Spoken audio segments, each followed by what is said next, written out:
Bonjour à tous. Comme à notre habitude, le jeudi, on étudie un morceau de la paracha de la semaine, un morceau de Gemara qui est en liaison avec la paracha de la semaine. Alors, on commence cette semaine, à part le fait que cette semaine, c'est la paracha de Vaïkra qui parle beaucoup de korbanot. Le Sefer Vaïkra, de manière générale, parle beaucoup de korbanot. Et cette semaine, on va aborder le sujet justement des korbanot. Et on va étudier ensemble une histoire très très originale, celle de Chonio et Shimi. C'était deux frères qui avaient une rivalité intéressante. Alors on va voir que comme dans tous les différents, comme dans toutes les histoires, il y a toujours deux versions. Et c'est assez intéressant de voir que la Gemara elle-même va donner ces deux versions. Donc on va découvrir ensemble l'histoire de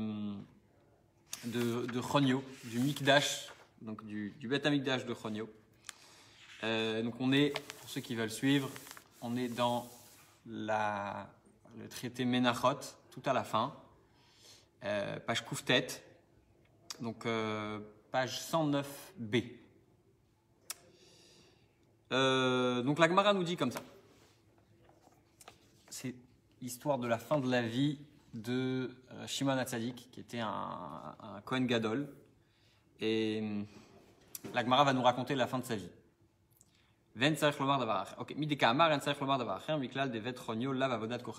il y avait une discussion dans la Mishnah, à savoir comment définir le Mikdash de Chonio. Donc ce fameux Beth Amikdash, ce temple qui avait été construit par Chonio, non pas en Israël, mais en Alexandrie, en Égypte. À savoir comment est-ce qu'on le considère. Est-ce que c'est un endroit où on faisait de l'idolâtrie ou pas? Donc la Gemara va développer toute cette idée. Tanya Keman de Amar. La Gemara elle dit, on a enseigné comme celui qui a dit Bet Chonio Lavavodat Kochavim. Ce qu'on va retenir, c'est que le temple de Chonio n'était pas un temple d'idolâtrie. D'Etania. Parce que ça a été enseigné. Ota Shana Shemet Shimon HaTzadik. C'est l'histoire donc du décès, du départ de ce monde de Shimon HaTzadik. Amar Lahen, il leur a dit, Shana Zu Humet. Il leur a annoncé, cette année, je partirai. D'ailleurs, on dit que quelqu'un, avant de partir de ce monde, une semaine, un mois avant, il est déjà au courant. Et souvent, les gens témoignent d'un signe ou d'un au revoir, etc., d'une personne chère avant qu'ils partent. Amar Lahen, Shana Zoumet, il leur a dit cette année-là, je vais partir. Amroulo, ils lui ont dit, Minaï Nata Yodea. Ils lui ont dit d'où tu sais. Alors il a dit Amar Lahen, Kol Yom Akipurim Mizdam En Lizaken Echad, Levush Levani Venitatef Levani Venichnas Mi Veyatzaimi. Tous les ans, quand je fais mon service, il y a quelqu'un, un sage. Alors certains des commentateurs disent qu'il s'agit ici d'Aaron Cohen. Donc c'est une personne sage qui m'accompagne et qui est habillée en blanc. Et elle fait le service avec moi, etc. Shanazun Izdamenli Zaken Echad. Donc tous les ans, il est habillé en blanc.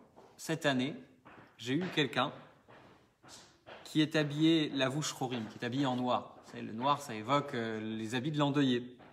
Venitatef chorim, et qui est habillé en noir. Venichnas imi velo yatsaimi. Il est entré avec moi, il n'est pas sorti. Donc déjà, il était habillé en noir. En plus, il n'est pas sorti. Shimon HaTzadik, il dit, je me suis inquiété. Après la fête, Chalash Shivat Yamim Umet. Donc après cette histoire, il est tombé malade pendant 7 jours et il est parti de ce monde. Venimneu Echav HaKohanim Ilevarech Vashem. Et on dit que à partir de ce moment-là, c'était un moment, c'est devenu un moment très où on a perdu une figure dans le peuple juif. Et ça a causé le fait qu'on arrête de dire le nom de Dieu. Alors, vous savez, le nom de Dieu, il a une prononciation particulière qu'on ne connaît plus aujourd'hui et qui, pour la dire, nécessitait une certaine piété. Avec le départ de Shimon HaTzadik, les gens ont arrêté de le dire.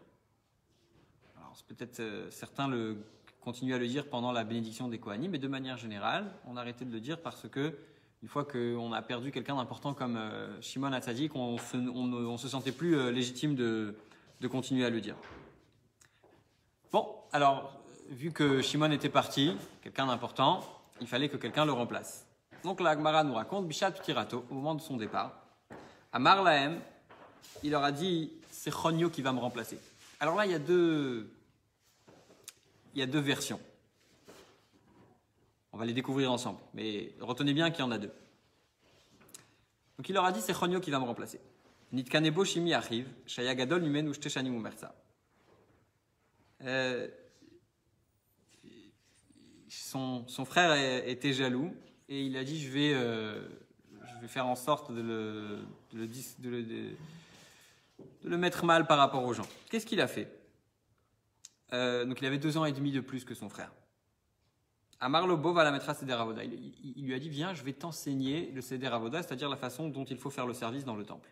Alors vous allez me poser une question simple. Si Chonio était destiné à remplacer son père, pourquoi donc ne connaissait-il pas le Seder Avoda? Il aurait dû connaître, a priori. Alors, une des réponses qui était apportée, c'est que durant le vivant de son père, Chonio, qui était conscient qu'il allait être amené un jour à le remplacer, ne voulait pas montrer qu'il apprenait le métier. Pourquoi? Vous savez, on reproche à Nadav et Avihu, les 2 enfants de Aaron, d'avoir anticipé le départ de Moshe et Aaron. C'est-à-dire que quand ils voyaient Moshe et Aaron, ils se disaient Moshe et Aaron, bon, ils connaissent pas vraiment le monde moderne, c'est l'ancienne génération, bon, il faut qu'ils laissent un peu la place à la jeune génération. Et ça leur a été reproché. D'ailleurs, on connaît leur fin. Chonio, quant à lui, n'a pas voulu se mettre en avant, n'a pas voulu montrer qu'il apprenait de son père, etc. Pour ne pas que... Donc, de un, pour ne pas montrer... c'est un certain signe d'insolence par rapport à son père. Mais mis à part cela, vu qu'il avait un frère au-dessus de lui, il ne voulait pas mettre mal à l'aise son frère, même s'il savait qu'il était plus apte. Alors, pourquoi est-ce qu'il a été choisi s'il ne connaissait pas toutes ces lois? Il a été choisi parce que il était particulièrement pieux. Alors, il n'avait certes pas la connaissance des actions, mais il avait cette piété. Et vous savez, quand on a la bonne base, c'est-à-dire, vous savez, comme c'est écrit dans Pirkei Avot, celui qui a la crainte qui précède son intelligence, qui précède sa sagesse, eh bien sa sagesse va avoir une fin. Alors que celui à qui sa sagesse précède sa piété, sa crainte de Dieu, alors ça n'aura pas de continuité. Donc, Chonio, alors, donc, pour ceux qui nous rejoignent maintenant, on est en train de raconter l'histoire de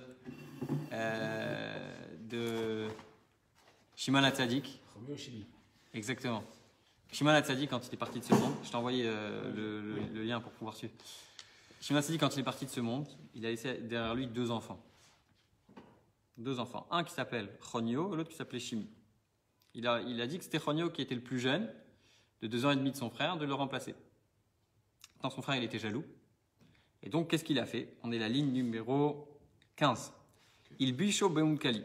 Il l'a habillé avec des habits en cuir. Vechagaro betziltzul. Il lui a mis une ceinture. Alors, c'était des habits de femme. C'est des habits un peu cintrés, enfin, pas trop à la mode de ce que les Kohanim devaient porter au Beth Amikdash. Amar lahem lechav Kohanim, il est parti voir après. Donc, Shimi, qui n'avait pas succédé, est parti voir les autres et leur a dit, regardez celui-là. C'est le nouveau Kohen Gadol. Regardez ce qu'il avait promis à sa fiancée. Il a promis à son amoureuse. Oto ayam sheshtamesh bikunak dola. Il a promis à son amoureuse que le jour où il allait devenir Kohen Gadol, El Bosh Beun Kali Shelichi. J'allais mettre des habits en cuir cintrés, etc. Donc il a voulu le mettre mal à l'aise devant tout le monde. Vers Kor Betitul Shelichi. Bikshu Echav Akohanim Lorgo. Donc tout de suite, les autres, ils ont voulu le tuer. Pourquoi? Pour qui il se prend? Est-ce que le fait d'être Kohen, c'est un jeu, et d'être Kohen Gadol, c'est encore moins, etc. Donc ils ont voulu le tuer. Rat mipnehem veratu acharab. Chonio, il a couru et ils ont couru après lui. Alach l'Alexandria shel Mitzrayim. Il est parti en Alexandrie d'Égypte. Ubana sham mizbeach. Et là-bas, il a construit un temple, pardon, pas un temple, un hôtel. Vehela alav, les shum avodat kochavim. Et il a fait donc un temple pour l'avodat kochavim. Alors, c'est pas fini. Donc, l'avodat kochavim, ça veut dire l'idolâtrie. Ou kshéchamou chachamim badavar. Lorsque les sages ont entendu ce qu'avait fait Shimi, Amrou maz shelo yarad la, car il dit, regarde celui-là. Attendez, je reprends ici. Si quelqu'un à qui on n'a pas donné la place, eh bien, il a été jusqu'à poursuivre son frère jusqu'à ce qu'on le tue. Ayored là, celui qui a déjà eu la place, c'est-à-dire celui qui n'a pas eu la place, il a été prêt à faire des choses terribles pour l'avoir. D'accord? Il a menacé son frère, enfin il a fait en sorte que son frère il soit menacé de mort, jusqu'à ce que son frère il s'enfuit, etc. Il dit mais celui, Ayored là, celui à qui on a déjà donné la place, à la Khatkama Vekama, que si on veut lui enlever sa place, on peut s'imaginer combien il va devenir agressif, combien il peut être dangereux. Donc c'est pour ça que quand quelqu'un il a une place, il faut pas lui enlever sa place. Dire Rabbi Meir, ça c'est la version de Rabbi Meir. Vous êtes prêts? Là, on va raconter l'histoire d'un angle tout à fait différent. Amar le Rabbi Yehuda. Rabbi Yehuda, il lui a raconté. Vous savez, vous connaissez quand il y a des histoires et tu as deux personnes qui disent mais c'est pas du tout comme ça que ça s'est passé. Là aussi pareil, dans la Gemara. Maintenant, je pense que ça a des conséquences, des répercussions beaucoup plus importantes et qu'il y a une vraie... Il y a quelque chose à creuser de beaucoup plus profond ici que juste des simples faits. On va le voir ensemble. Amar le Rabbi Yehuda, il lui a dit Loka Chayama Ase. L'histoire n'était pas comme ça. On est la ligne numéro 26. Et là, c'est quoi l'histoire? Donc après que Shimon HaTzadik soit parti de ce monde, Loki Belala Chronio. Chronio n'a pas voulu prendre la place de son père. C'est-à-dire son père l'a désigné, mais il n'a pas voulu prendre la place. Shaya Shimi Achiv Gadol Mimen ou Shteshani Muerta. Pourquoi? Parce que Shimi, il avait 2 ans et demi de plus que lui. Il a dit quoi? Je vais prendre la place, mon frère il est plus grand, etc. Il ne voulait pas faire de la peine à son frère, donc il n'a pas pris la place. La Fal Pichen. Mais après avoir renoncé à la Keuna Gdola, après avoir renoncé à... C'est un poste important quand même. Après avoir renoncé à ce poste, Nitkan et Bochon Yobeshimi Achiv. Le problème c'est que ton père il te donne la place importante. Ok? Toi tu renonces parce que tu as un grand frère. Concrètement, j'ai perdu la place. C'est dur de ne pas donner.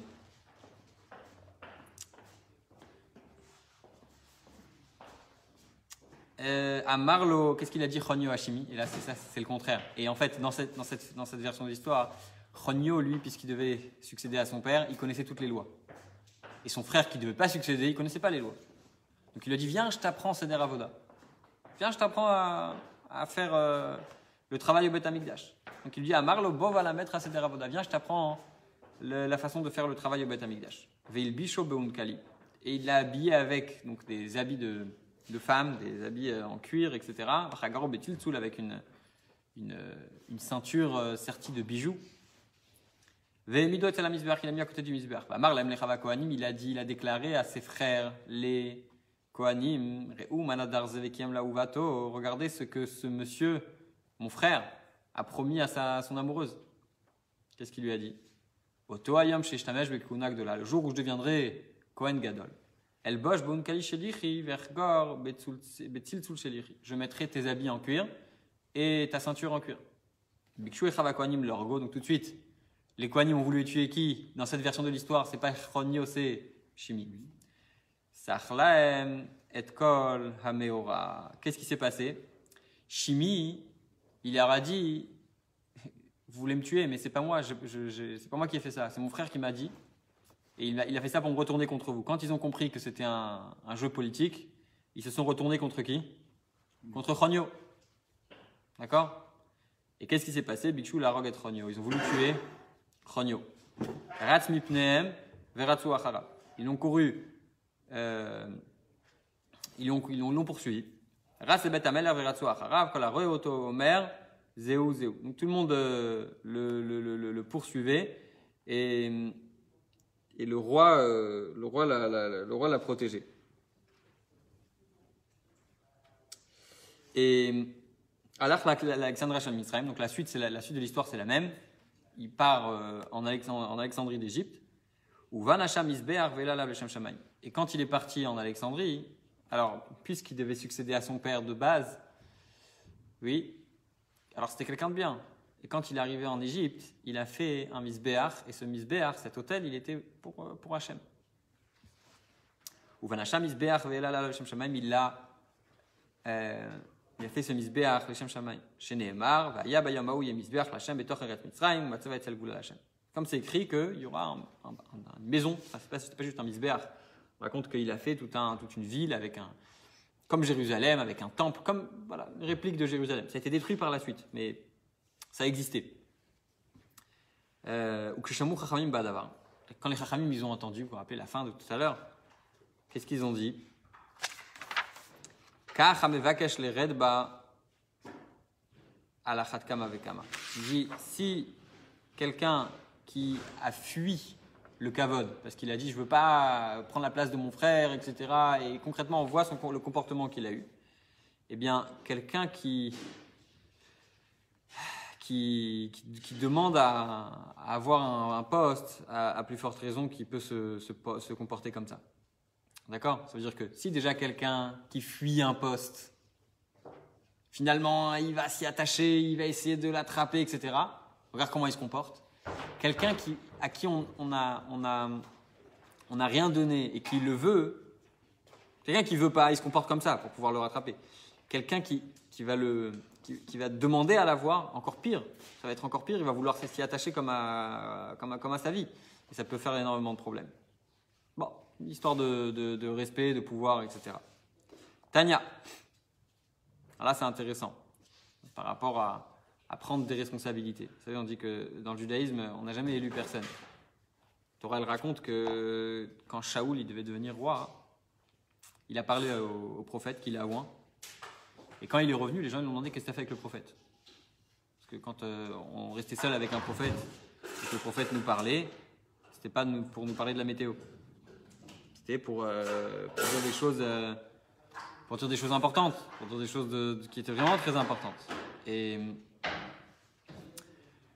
Shaoul, quand on l'a vu revenir, on lui a demandé qu'est-ce qu'il vous a dit le prophète. Shaoul, il a dit, il m'a rien dit du tout.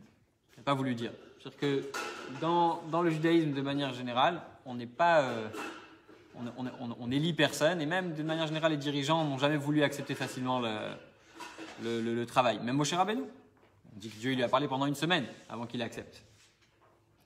Donc la Gemara elle continue, regardez, très intéressant. Tanya Marabi Yoshua ben Brachia.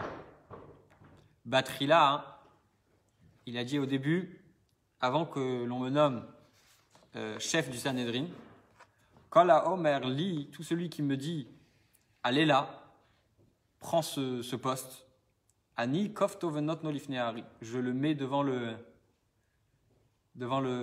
lion.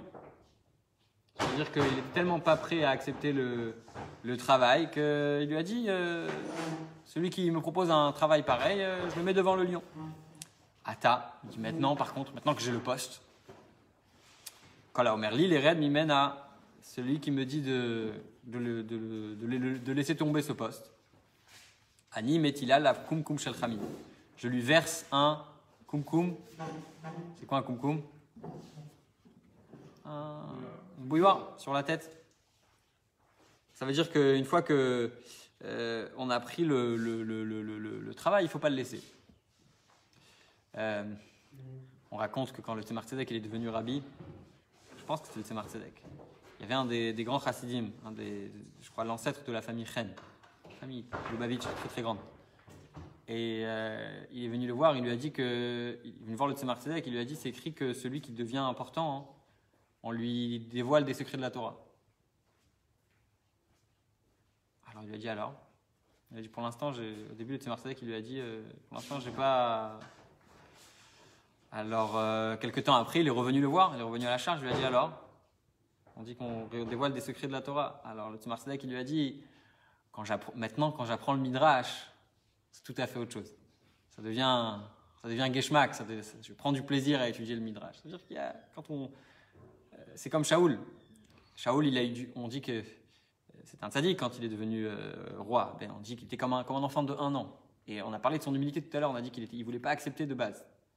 Et quand il devait partir du trône, qu'il devait laisser la place à David à cause de son erreur avec Amalek, il n'a pas voulu. Et il ne faut pas prendre... d'ailleurs, la Gemara, elle va en parler, je pense. Voilà, elle en parle tout de suite. Comme on voit, Shari Shaoul Barach Mimena. Shaoul, il s'est enfui il ne voulait pas devenir roi. Il a fui cette responsabilité. Pourquoi? Parce il connaissait l'importance. Et Uksheala, et quand il est devenu roi, Bikesh, Larog, David. Il a demandé à tuer David. Pourquoi? Pas parce que Shaoul, c'était quelqu'un de jaloux, quelqu'un de mauvais, etc. Non. Il y a une dimension dans le fait de gouverner, le fait d'être quelqu'un qui a des responsabilités dans la Torah, qui fait que ça donne un niveau spirituel plus fort. Et ce niveau spirituel plus fort, Shaoul, il ne voulait pas y renoncer. Donc, de là à enlever un principe de là à faire des choses, bon, c'est délicat, mais on parle ici de tzadikim, on ne parle pas de gens qui sont là en train de se mettre sur... C'est très spécial. Oui, Shaoul, c'est un tzadik. David, c'est un tzadik. Les choses, elles se sont faites d'une manière un peu particulière, certes. Mais le fait que Shaoul ne voulait pas laisser cette place, il y a aussi une dimension spirituelle. Parce qu'on dit qu'un roi, il est... Et d'ailleurs, le premier sur qui on dit ça, c'est Shaoul, puisque c'est le premier roi d'Israël. On dit qu'un roi, il est Mishirmo Vamala. Il a une épaule au-dessus. Ce n'est pas juste un statut politique, de pouvoir, etc. Dans la Torah... on a le roi, il a un statut spirituel. Il a cette force d'inspirer la crainte de Dieu à tout le peuple. On connaît tous le moment de Hakel, quand les Juifs ils se réunissaient une fois tous les 7 ans dans le temple. Qui est-ce qui lisait la Torah sur une estrade en bois, etc. Qui est-ce qui lisait la Torah? C'était le roi. C'était pas le Kohen Gadol. Alors le Kohen Gadol aussi, il avait son rôle, mais le roi, il était celui qui a inspiré la crainte de Dieu à tout le peuple. Et donc, une fois que tu as pris goût à ça, de laisser ça de côté, ça devient vraiment très, très difficile.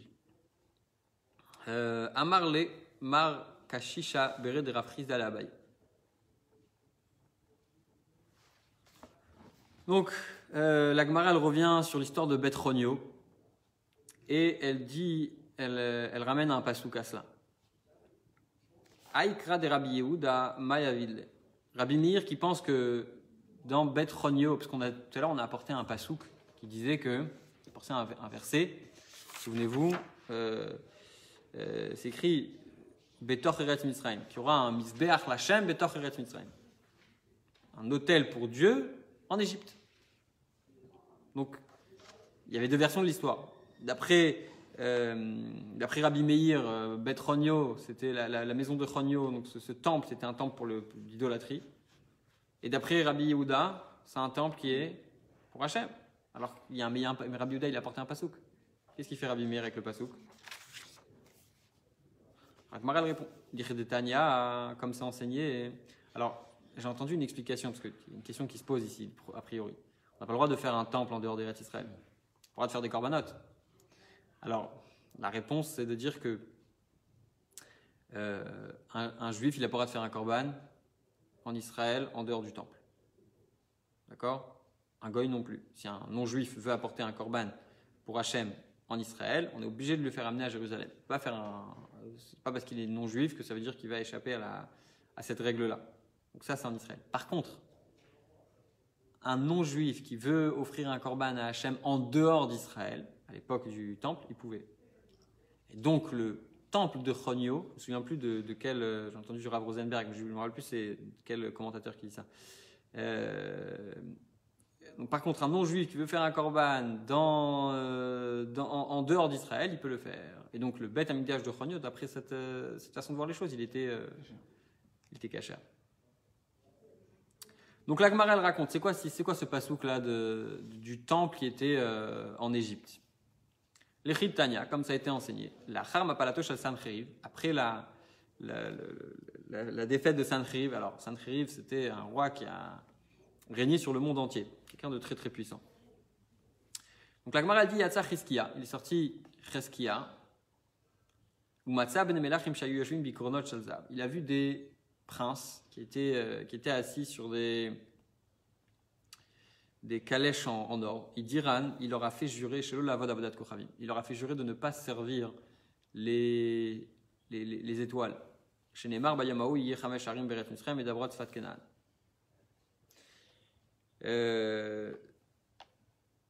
Donc, il leur a fait promettre de ne pas servir d'autres dieux. Venishbaot Lachem Tsevakot. Et donc, qu'est-ce qu'il dit ce pasouk? Ce jour-là, il y aura 5 villes en Égypte qui parlent en hébreu. D'accord? Alors, pourquoi est-ce que c'est écrit Sfat Kenaan, la langue de Canaan, alors que ça s'appelait Israël déjà à l'époque? On peut dire que chez les non-juifs, ils appelaient ça encore Canaan, malgré le fait que c'était déjà Israël. Nishbaot Lachem Tzvakot. Donc, dans ces villes en Égypte, on jurait sur le nom de Dieu. Al-Khul, Alexandre, Yachal Mitzrayim, ils sont partis en Alexandrie, en Égypte donc. Ou Banu Misbeach, Velu Alav, les Shem Shamaim, ils ont offert des korbanot. Donc, ça veut dire que Chizkiya, il a convaincu des princes de servir Dieu, et donc eux-mêmes, ils ont construit un temple, et quand le Passouk nous parle d'un temple, c'est de ce temple-là qui parle, et pas de celui de Chonio. Voilà, on a fait tout un sujet en soi, et je pense que on va s'arrêter là.